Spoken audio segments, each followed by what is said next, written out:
안녕하세요. 날이 갑자기 추워졌습니다.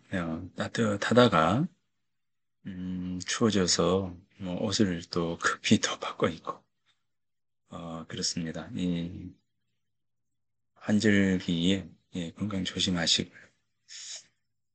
자, 오늘은 이제 7주차가 되죠. 7주차가 되는데, 음, 지난주에 이제 심정기에 그 북망산이라고 하는 그 글을 봤습니다. 이 북망산, 삶과 죽음에 대한 부분들을 어, 이번 이제 중간고사 이전까지 해서 이제 대략 주제를 가지고 다가가는 어떤 시간들로서의 이제 이 마지막 요 부분이 되겠습니다. 물론 저기 앞으로 이제 한 학기 동안 자기 발견과 적성이라고 하는 이 수업을 통해서 어, 지속적으로 이렇게 책과 주제 사이를 넘나들면서 이야기를 이제 한번 해 볼 텐데, 사실 이번 학기 이 수업이 자기 발견과 적성이라고 하는 주제를 가지고 진행을 한 첫 그 풀타임 수업이다. 이렇게 해 보시면 될 것 같습니다. 특히나 이제 이 동영상으로 진행을 하고 또 이제 자기 발권 적성이 이 어찌 보면 이제 상담 영역 쪽에 있는 좀 치우쳐진 이제 그런 교과목이고 인문학 쪽은 조금 이렇게 거리가 있습니다. 이제 그런데 요 부분들을 인문학 쪽에서 자기 발명과 적성이라고 하는 부분들을 접근을 해 가면서 이렇게 진행을 하다 보니 사실은 조금 저 스스로도 어려운 부분들이 있습니다. 다만 어, 자기 발견이라고 하는 나를 발견해 나간다고 하는 그런 측면에서 이 부분에 대해서 주목을 하고 어, 수업을 진행을 해 나가고 있습니다.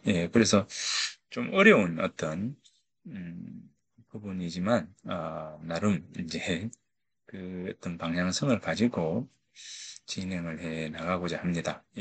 대면 수업도 또 아니고 비대면 수업이다 보니까 더욱더 이 자료라든가 진행의 과정에서 조금 어려운 점은 더욱더 많습니다. 그래서 대면 수업일 때는 이제 이 조금 더 이제 편하게 우리들끼리 이렇게 이제 대화하면서 할 수 있는 부분도 지금 이제 비대면이다 보니까 일방적으로 수업을 진행해 나가야 하는 그런 부분입니다. 이제 그래서 그런 측면에서 이제 여러분들이 좀 많이 이해를 좀 해 주시고요. 어, 여기서 우리 수업을 통해서 어, 던지는 어떤 그 주제에 대해서 한 번쯤은 더 골똘히 고민해 볼 필요가 있지 않을까라는 생각을 합니다. 이 저승에 대한 어떤 주제는 이 죽음과 삶이라고 하는 어떤 것을 이야기할 때 사실은 이제 이 죽음과 삶이라고 하는 것이 이 연속되어 있다. 그죠? 연결되어 있다. 라고 하는 어떤 생각들을 합니다. 죽음은 죽음이고, 삶은 삶이고, 라고 하는 분명히 다른 세상이면서 알지 못하는 세상이죠.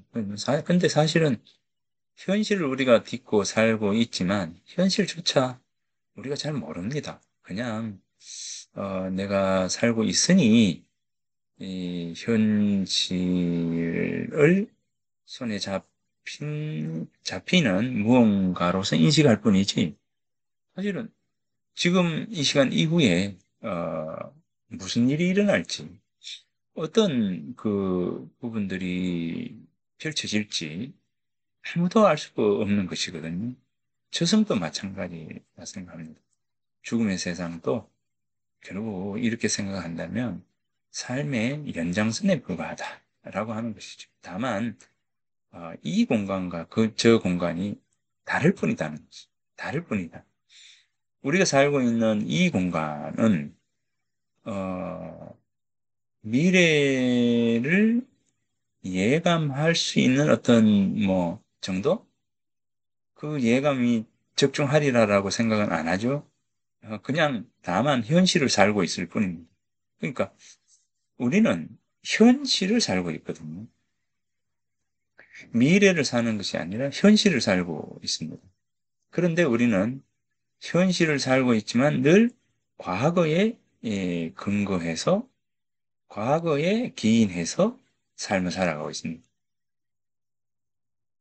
미래는 사실은 우리는 생각하고 있지 않습니다. 예. 현재 살고 있는 현재의 모습이 결국 미래의 나의 모습이라는 거죠. 수업이 이제 시작이 되었잖아요. 수업이 시작이 되었지만 늘 수업은 진행이 되는 거죠. 그런데 가만히 놓고 보면 1시간 이후에 이 수업은 마쳐집니다. 그렇지 않습니까? 그게 미래라는 거죠. 단지 그거를 우리는 생각을 할 뿐이다는 거죠. 예단을 할 뿐이지, 내가 강의를 하다가 이거 마치지 못하고 죽을 수도 있어. 그렇지 않습니까? 예전에 내 친구가 12월 24일 날 만났는데, 1월 1일 날 싸늘한 죽음으로 이렇게 만나게 되었습니다. 이 일주일 상간에 삶과 죽음이 갈려버린 거죠. 그렇습니다. 예. 결국 이제 일주일 뒤에 이제 그 친구는 사자, 망자의 길을 가고 나는 현재 살고 있습니다. 그러니까 이 삶과 죽음이라고 하는 부분들이 그런 측면에서 저도 이제 굉장히 충격이었는데 음, 알지 못하는 어떤 세계가 나타날 것이라는 거죠. 다만 현재 나는 현재를 살고 있다. 내가 살고 있는 현재에 내가 충실하자. 그것뿐입니다. 네, 그죠?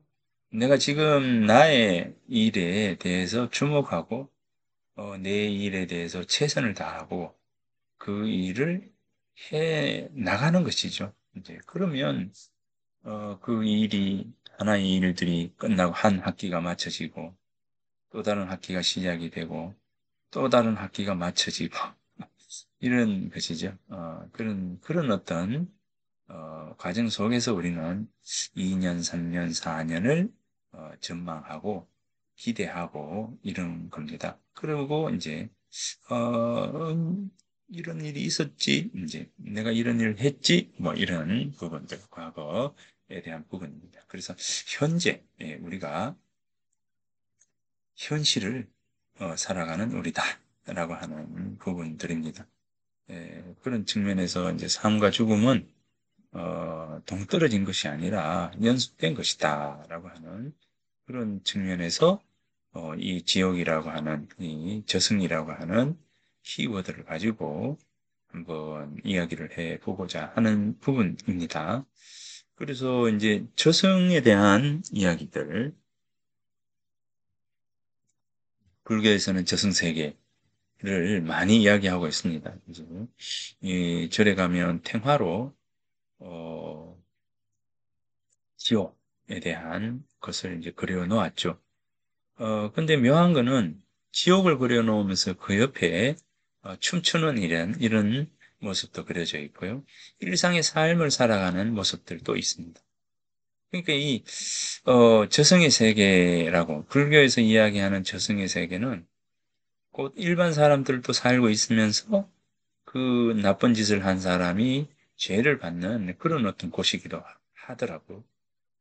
그러니까 동떨어져 있는 것이 아니라, 어, 옳고 그름, 진실과 거짓, 이런 것은 우리가 살아가는 이 삶이나 우리가 모르는 저 세상의 삶이나 비슷하게 그려져 있던 시장도 있고, 그죠? 아무튼 이제 그런 모습을 이제 잠깐 봤습니다.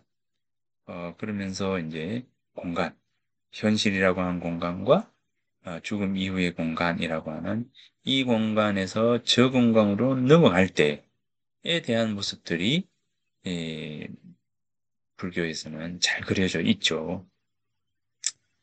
그러면서 이제 10대 이제 천왕 이렇게 이야기하면서 여섯 번째가 뭡니까?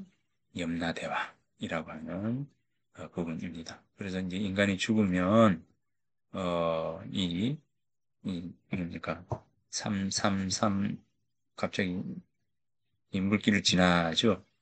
물길을 지나면 저승세계에 닿게 되고 저승세계에 닿는 순간부터 시작해서 제1, 제2, 제3, 제4, 제5, 제6, 제7 일곱 번째 대왕에게서 이제 우리가 어느 쪽으로 가야 할지가 결정이 난다. 이런 어떤 부분입니다.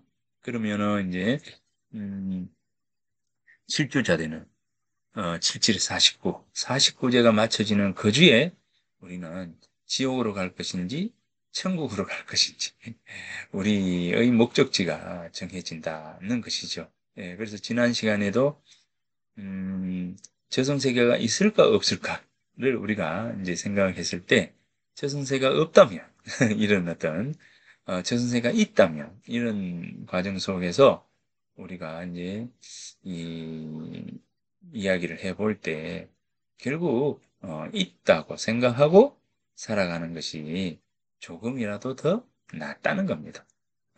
때로는 조금 손해 본 듯 하지만 요행을 바라고 우리가 삶을 살 수는 없지 않습니까? 그죠? 요행을 바라고 현실 속에서 그럭저럭 대충대충 살아갈 수 있는 부분들은 아니다. 라고 하는 점입니다. 예, 그래서 현실을 정말 현재 내가 살고 있는 나의 삶을 충실하게 살아가는 그것이 바로 어, 이 시간 이후의 삶이 나에게서의 결정이 되는 것이고 어, 1년 뒤, 뭐 한 달 뒤, 뭐 5개월 뒤, 6개월 뒤, 7개월 뒤에 내 삶의 모습들이 결정이 되는 것이죠. 내가 지금 잠을 자고 있으면 이 이후의 삶도 게으르고 나태한 삶을 살고 있을 것이고, 내가 지금 부지런히 하고 있으면 이 이후의 나의 삶은 좀 더 풍족한 삶을 살고 있을 것이라는 거죠. 그게 중요한 것이다라는 생각을 합니다. 어, 그게 우리가 이제 저승세계에 대한 죽음에 대한 부분들을 공부하는 이유가 되지 않겠는가라고 하는 점입니다. 이 오늘 이야기할 이 단테와 도스토옙스키라고 하는 이 두 인물과 단테의 신곡과 도스토옙스키의 이 까라마조프가의 형제들이라고 하는 이 두 책은 그런 측면에서 이제 우리에게 굉장히 많은 시사점을 던져준다라고 생각을 합니다. 어떤 삶을 살아야 될 것인가에 대한 어떤 부분들과 어, 그 삶 속에서 나는 어떤 삶의 태도를 지니고 그렇게 살아갈 것인가에 대한 어떤 부분들, 그런 여러 가지 부분들이 바로 오늘 단테와 도스토옙스키라고 하는 두 인물을 통해서 단테의 신곡과 도스토옙스키의 까라마조프가의 형제들이라고 하는 두 책에서 던지는 메시지에 우리가 주목할 필요가 있겠다라고 하는 그런 부분들입니다. 단테는 별을 바라보죠. 그죠? 어, 빛을로 나아가죠. 라고 하는 단테는 세익스피어, 괴테, 뭐 이런 인물들과 같이 실제 유럽 문학에 있어서의 가장 중심, 최고의 인물이다. 이렇게 이제 이야기를 할 수가 있겠습니다. 단테. 예. 단테의 대표작이 바로 이제 저승 여행하는 그 단테의 신곡이 될 겁니다. 예, 그래서 이 단테가 일주일 동안 뭐 날짜로 본다면 1300년 4월 7일 또는 8일입니다. 1300년 4월 7일 날 여행을 시작을 해서 일주일 동안 이제 지옥과 연옥과 이제 천국이라고 하는 이 세 공간을 여행을 하게 됩니다. 이 여행의 그 중심에 바로 어, 단테가 사랑했던 여인 베아트리체라고 하는 인물이 등장합니다. 사실은 이 베아트리체의 경우에는 단테가 너무나 사랑해. 단테의 삶의 전부라고 볼 수가 있는 것이죠. 그 베아트리체를 연옥이라고 하는 공간에서 만나서 베아트리체의 인도로 바로 이제 천국 여행을 이제 하게 되는 것이죠. 이제 지옥에서의 여행은 베르길리우스라고 하는 이제 그리스 로마 시대에 그러니까 이제 단테하고 1300살 차이가 나는 거죠. 1300년 전에 로마 시대에 그 살았던 베르길루스라고 하는 이 그 사람을 정신적 스승으로 이렇게 단테는 생각하고 베르길루스를 살아 있는 것처럼 생각하면서 자신의 스승으로 자신이 닮아가고자 하는 인물로 설정을 뭐 그렇게 살아갔습니다. 그래서 이 베르길리우스가 정신적 스승인 단테의 정신적 스승인 베르길리우스가 바로 이 지옥을 안내를 합니다. 데리고 갑니다. 예, 그러면서 연옥에서 베아타리체를 만날 때까지 이 베르길리우스가 쭉 길을 인도해 가고 있습니다. 그래서 단테 신곡은 이제, 지옥이 9개의 구역으로 나누어집니다. 지옥이 9개의 구역으로 나누어지고, 그 다음에 연옥이 7개의 구역으로 나누어지고, 그 다음에 천국이 10개의 구역으로 나누어집니다. 예, 그래서 모두 이제, 10개, 7개, 9개. 예, 이렇게 되죠. 예, 그래서, 어, 이제, 26개의 공간, 26개의 공간을 루드로 이렇게 여행합니다. 크게는 지옥, 연옥, 예, 그리고 천국입니다. 그리고 이제 여기 있는, 자, 이 책은 이제 단테 신곡인데, 지금 제가 가지고 있는 이 책은, 신곡 중에서 바로 지옥 부분, 지옥 부분을, 지금 요 책을 가지고 있습니다. 그래서 이제 지옥에서, 음, 맨 앞에 시작을 합니다. 우리 인생길의 한중간에서 나는 올바른 길을 잃어버렸기에 어두운 숲속에서 헤매고 있어. 우리 인생길의 한중간에서 나는 올바른 길을 잃어버렸기에 어두운 숲속에서 헤매고 있어. 어둡다. 어두운 숲속. 갈 길을 모르는, 그죠? 갈 길을 모르는 그 상황입니다. 그래서 여기 단테 신곡의 맨 앞에 보면 1300년 봄, 35살의 단테는 어두운 숲속에서 길을 헤매다가 햇살이 비치는 언덕으로 올라가려 하는데, 햇살이 비치는 언덕. 이게 뭡니까? 바로 희망이죠. 희망. 그리고 그곳이 바로 이제 우리가 가야 할 길입니다. 예. 그래서 단테는 어두운 숲속에서 길을 헤매다가 햇살이 비치는 언덕으로 올라가려고 합니다. 근데 그때 표범, 사자, 암늑대, 예, 표범, 사자, 암늑대가 길을 딱 막았습니다. 여기서 표범은 음란함, 음란, 음란함, 그 다음에 사자는 오만함, 그리고 암늑대는 탐욕, 이라고 하는 이 세 가지의 그 장애, 이 세 가지의 어떤 마음이죠. 그러니까 햇살이 비치는 저 밝은 곳, 별이 빛나는 저 공간으로 가려고 하는데 가로막아요. 누가요? 표본과 사자와 암늑대. 즉, 이건 뭡니까? 내 마음속에 내가 죄를 짓는, 내 죄로 유혹하는 이 세 가지 원인이에요. 우리가 삶을 살면서 이 어두운 숲속에서 길을 헤매는 이유는 뭐냐면 바로 이 표범이 이야기하는 음란함. 우리 마음속에 있는 이 음란함. 그리고 사자로 이제 상징되는 오만함, 그죠? 음란함과 오만함과 그 다음에 암늑대로 상징이 되는 탐욕이라고 하는 이 세 가지의 마음이 우리를 어디로 인도한다고요?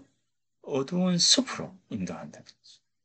내가 어두운 숲에서 길을 헤매고 있을 때 햇살이 쫙 비쳐서 그 햇살을 향해서 올라가려고 했는데 누가요? 표범과 사자와 암늑대가 길을 막더라는 거죠. 우리의 마음속에 좋은 마음이 있고 좋지 않은 마음이 있다 했잖아요. 동양 휴학에서 천심과 인심이라고 하는 두 가지 마음이 있다 했어요. 여기에서 표범과 사자와 암늑대는 어떤 마음입니까? 안 좋은 마음, 좋지 않은 마음, 이 인심이에요. 예. 죄로 유혹하는 세 가지 원인이 뭐라고요? 오만함. 그죠? 그 다음에 탐욕. 예. 그 다음에 음란. 이 세 가지더라는 거지. 자, 예, 우리 사회를 한번, 우리 세상을 한번 돌아봅시다. 우리 세상에서 좌절하는 사람, 권력의 끝에서 좌절하는 사람을 보면 오만함, 탐욕함, 그 다음에 뭡니까? 음란함. 이 세 가지 아닌 게 있을까요? 바로 이 세 가지가 우리들을 죄로 끌어가는 것이죠. 햇살을 향해서 햇빛이 비치는 곳으로 나아가려고 하는데 표범, 사자, 암늑대가 길을 막더라. 그런데 이때 베르길리우스가 등장합니다.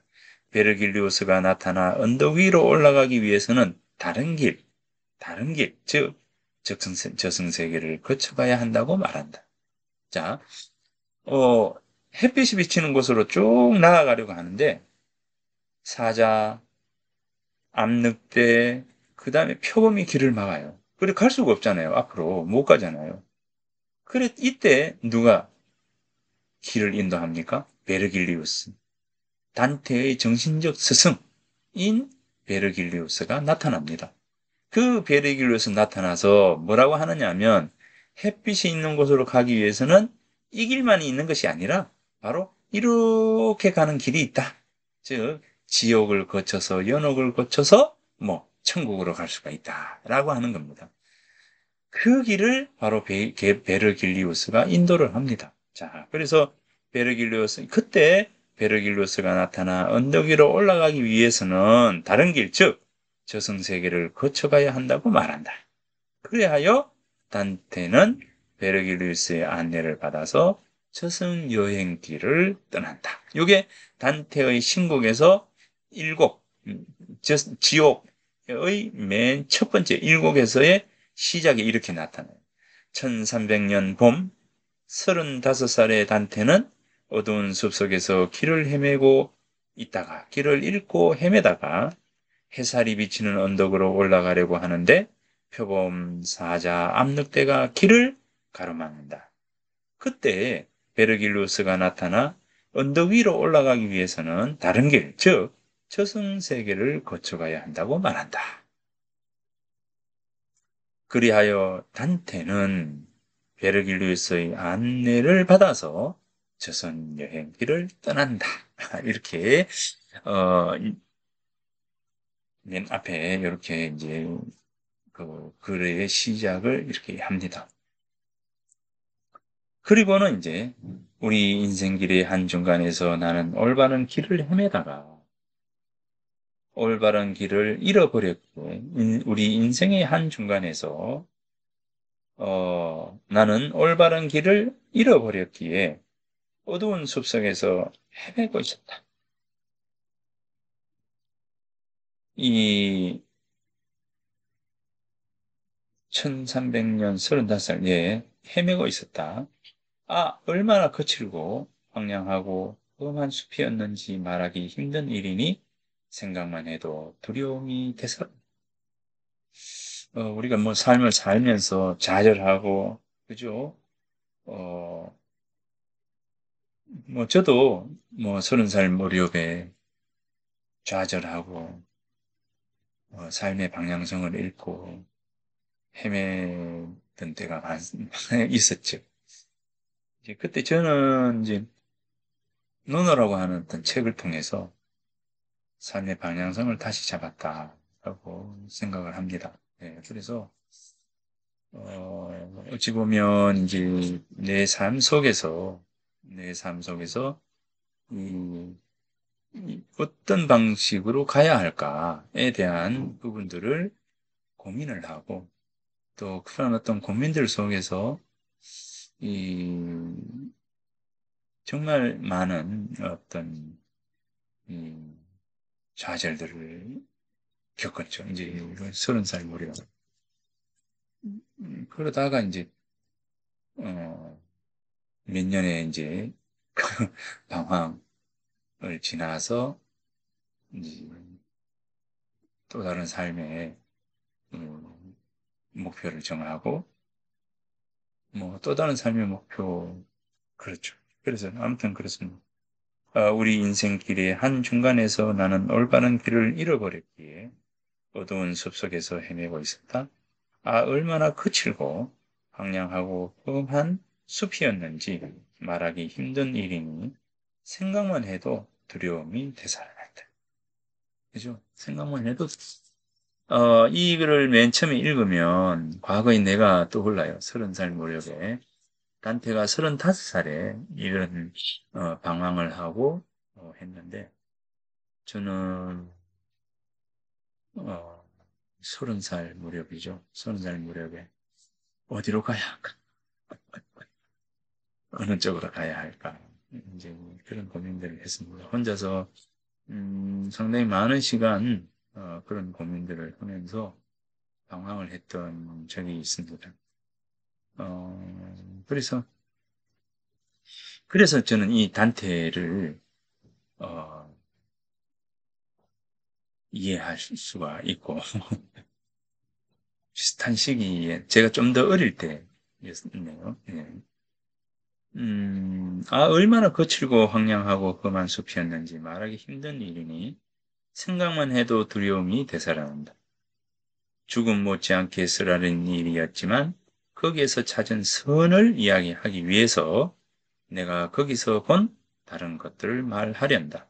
올바른 길을 잃어버렸을 때 나는 무척이나 잠에 취해 있어서 어떻게 거기에 들어갔는지 자세히 말할 수가 없다.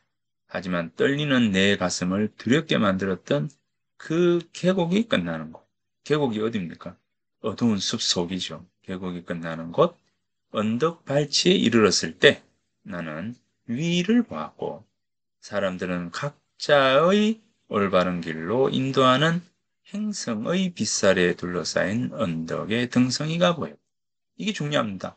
각자의 올바른 길로 인도하는 행성. 예. 예.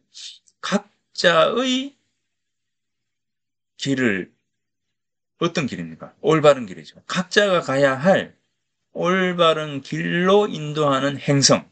이게 이제 그 태양입니다. 태양. 태양. 태양의 빛살, 햇살에 둘러싸인 언덕의 등성이가 보였다는 거죠. 그래서 여기서 어두운 숲속이 계곡이 끝나는 곳, 어두운 숲속이 끝나는 곳에 태양이 비치는데 이 태양이 비치는 것은 뭐냐면 어떤 태양이냐면 각자가 각자의 올바른 길로 인도하는 행성입니다. 그러니까 이제 여러분들도 이제 나도 또 우리 모두는 각자의 삶의 방향성과 목표를 찾아야 되는 거죠. 이제 여러분들은 다 찾으셨고 또 그런 방향으로 또 가고 계시는데 30살의 이 30살의 이 나에게 있어서 만약에 이 단테의 신곡을 그때 봤더라면 쭉 단테와 나는 닮았구나. 단테와 나는 같은 방황을 했었구나. 라고 하는. 근데 여기에서 나를 구원해 줄 것은 뭐냐면 각자의 올바른 길로 인도하는 행성을 찾는 겁니다.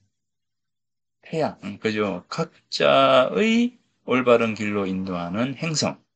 그 행성을 찾아야 되는 거죠. 그러니까 각자가 가지고 있는 삶의 목표와 가치를 더 분명하게 우리가 인식하고 그 길 위로 가기 위한 노력들을 하는 것.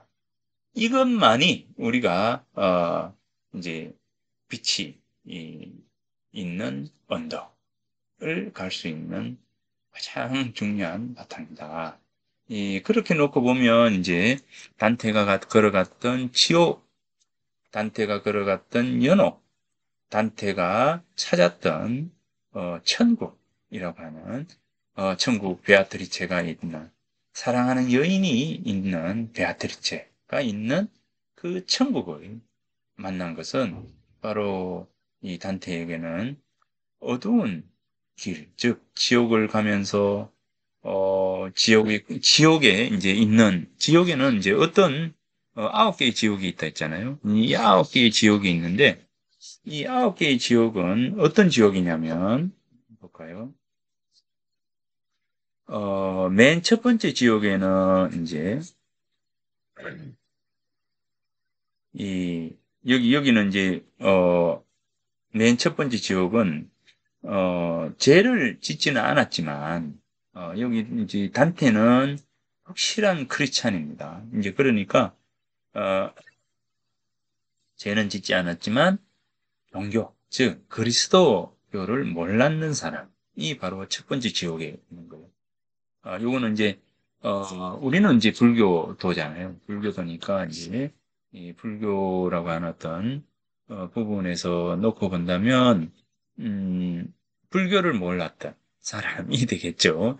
사람이 될 것이고. 두 번째 지옥에는 음란함과, 애욕, 애욕에 휩싸였던, 애욕의 삶을 살았던, 음란함과 애욕의 삶을 살았던 죄인들. 세 번째에는 뭐냐면 탐식, 이 먹는 거 있잖아요. 탐식, 이 먹는 거를 막 개걸스럽게 좋은 것만을 찾아서 가서 찾아 먹고 맛있는 것만을 추구하고 하는 이런 겁니다. 탐식. 이 음식이라고 하는 것은 내게 필요한 영양소만 필요하면 되는 것이지 좋은 것, 맛난 것, 그죠? 막 그런 것 막 찾아다니는 거 있잖아요. 그런 건 탐식이라는 거죠. 그런 사람들이 어디 있느냐고? 세 번째 지옥에 있더라는 거예요. 자, 네 번째 지옥에서는 낭비하고, 그 다음에 인색한 사람, 인색한. 예. 여기 적어볼까요? 적어보면, 자, 첫 번째는, 자, 첫 번째 지옥. 첫 번째 지옥에서는 어떤 게요? 이 종교성을 지니지, 종교성이라고 하지 않고 믿음이라고 합시다. 믿음이 없는 사람, 믿음이 없는, 없이 살았던 사람, 믿음이 없는 사람, 이렇게 합시다. 어, 그 다음에 두 번째, 지옥에서는 뭐였습니까? 음란함, 음란함과 애욕으로 삶을 살았던 사람, 예, 애욕, 음란함과 애욕으로 삶을 살았던 사람. 세 번째는 뭐냐면, 세 번째는, 탐식. 예, 탐식이에요. 탐식. 그 다음에, 네 번째는 그 낭비와 인색함이에요. 인색함. 그 다음에, 다섯 번째는, 분노, 분노, 분노한, 화를 내고, 이제 내 탓이요. 이래. 우리가 이제 유학에서도 뭐라 합니까? 음, 내 탓입니다. 불천노 불기가 그러잖아요. 유학에서도 이제 안연이 공자께서 안연을 대단한 인물이다라고 이야기를 하면서 안연이 가지고 있는 이 가장 훌륭한 점이 뭐라고요? 바로 불천노 불이과 이렇게 했어요. 안연 같은 사람을 만날 수가 없다. 그러면서 안연이 지니고 있었던 장점을 이야기할 때 여기 뭡니까? 노여움을 옮기지 아니함. 노여움을 옮기지 아니한 거죠. 예. 화를 내지 않은 겁니다. 화를 내지 않는. 그 그리고 뭐냐면 여기서 가장 중요한 것은 어떤 문제가 일어났을 때 그 문제는 너 때문이야라고 하는 그 분노를 다른 사람한테 전가시키고 화살을 내립니다. 그다음에 두 번 반복해서 이는 두 이자잖아요. 두 번 반복해서 잘못을 저지르지 않는 거. 이런 거예요. 이게 이제 논어에 나오거든요. 예, 그래서 공자께서 안연의 훌륭함, 안연의 위대함을 이야기할 때 바로 이 두 가지였어요. 불천노 불리가. 근데 이제 다섯 번째 지옥에 가보니까 어떤 사람이요? 화를 내는 사람, 분노하는 사람, 이런 사람들이 거기 다 있더라라고 하는 거죠. 그 다음에 이제 여섯 번째는 영혼의 불멸, 영혼의 불멸을 부정했다. 부정, 영혼의 불멸을 부정한 사람. 네. 그 다음에 일곱 번째는 타인에게 폭행, 자, 폭행한 사람. 그 다음에 이제 이 자신의 육체와 자해한 사람들, 자해, 자해, 자해한 사람, 자살하고, 그죠? 이런 사람들. 그 다음에 이제 폭력을 이 폭행, 하여튼 이런 쪽입니다. 그 다음에 여덟 번째는 이제 유혹, 사기꾼요, 사기꾼, 아첨꾼, 뭐,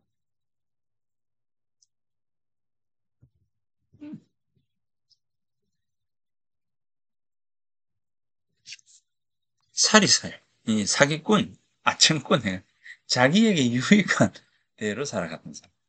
그 다음에 대망의 마지막, 마지막, 어, 뭐 불교에서 아비무간지옥이 하잖아요. 아비무간지옥 가장 무거운 어, 벌을 받는 아비무간지옥. 한번 들어가면 나올 수 없는 곳. 이 아홉 번째는 뭐냐면 배신자. 다른 사람을 배신한 사람. 배신한 사람. 지옥. 여기서 이제 단테가 사람들을 평가를 할 때, 자, 이 단테가 가장 나쁜 사람을 뭐라고 했습니까? 요 배신한 사람. 배신자를 가장 나쁜 인간으로 본 거예요. 예, 가장 나쁜. 이 지옥에 있는 사람, 이 지옥에서 만난, 지옥에서 첫 번째 지옥, 두 번째 지옥, 세 번째 지옥, 네 번째 지옥, 다섯 번째, 여섯 번째, 일곱 번째, 여덟 번째, 아홉 번째인데, 이 지옥에 있는 사람들의 특성을 보면 믿음이 없거나, 음란하거나, 탐식하거나, 낭비하고, 다른 사람에게 인색하고, 그죠? 그 다음에 화를 잘 내는 사람, 분노한 사람. 이걸 뭐라 합니까? 책임을 전가한 사람. 책임 전가. 예, 책임 전가예요. 음, 그 다음에 이제 영혼이 불멸한다. 영혼의 어떤 존재에 대해서 부정한 사람들.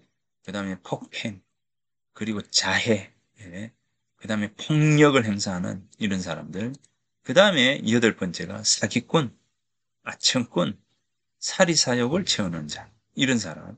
그 다음에 맨 마지막 가장 엄중한, 가장 무거운 죄는 뭐냐면 바로 배신자. 그래서 위에서부터 이렇게 내려오면 자살하거나 다른 사람을 폭행하거나 이 폭력을 구가해서 다른 사람에게 위해를 가하거나 하는 이런 부분들, 그 다음에 사기꾼, 아청꾼, 사리사욕을 채우는 사람, 그 다음에 이제 배신자. 이렇게 해서 배신자를 가장 나쁜 인간으로 봤어요. 배신.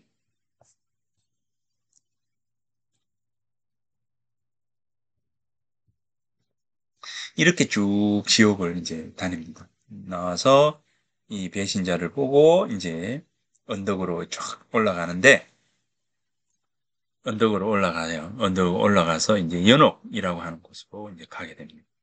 그 연옥의 끝에서 누구를 만나느냐면 바로 이제 그 베아트리체를 만납니다. 이 연옥은 이제 이제 지옥이 있고 천국이 있으면 지옥과 천국의 이제 뭡니까?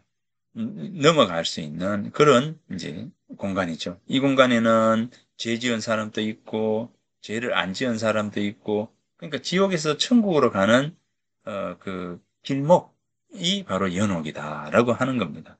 예, 그래서 이 연옥에서 이 죄를 지은 사람들 우리 그 탱화에 보면 이제 그 이제 뭡니까? 탱화에 보면은 이 사람을 이렇게 삶아, 죽이는 이제 그 죄지은 삶에 죽이는 이런 이제 지옥을 보여주면서 지옥의 옆에서 아주 뭐 시장을 보여주기도 하고, 그죠? 이제 이런 것처럼 연옥은 이 두 가지 다 이제 존재를 합니다. 이제 그래서 이 연옥에 있는 거죠. 이 연옥에서 여기 보면 베르길리우스의 고향 서로 셀로가 그들을 아래로 인도하고 제후들은 계곡에서 잠을 자고 일어나자 하늘에서 루치아가 내려와 연옥의 문 앞으로 인도한다. 연옥의 첫 번째 둘레에는 성모 마리아와 다윗, 트라야누스 형제 등 겸손의 일화들이 구조된 대리석 절벽이 있고 교만의 죄를 지은 영혼들이 등에 바위를 짊어지고 온다. 그러니까 이 훌륭한 일을 한 사람도 있고 그 다음에 아주 잘못한 교만의 죄를 지은 영혼들이 등에 바위를 짊어지고 온다. 이렇게 등에 바위를 짊어지고 온다. 이렇게 이제 합니다. 자, 그러면 이제 여기까지 일단 해서 앞 시간 마치도록 하겠습니다.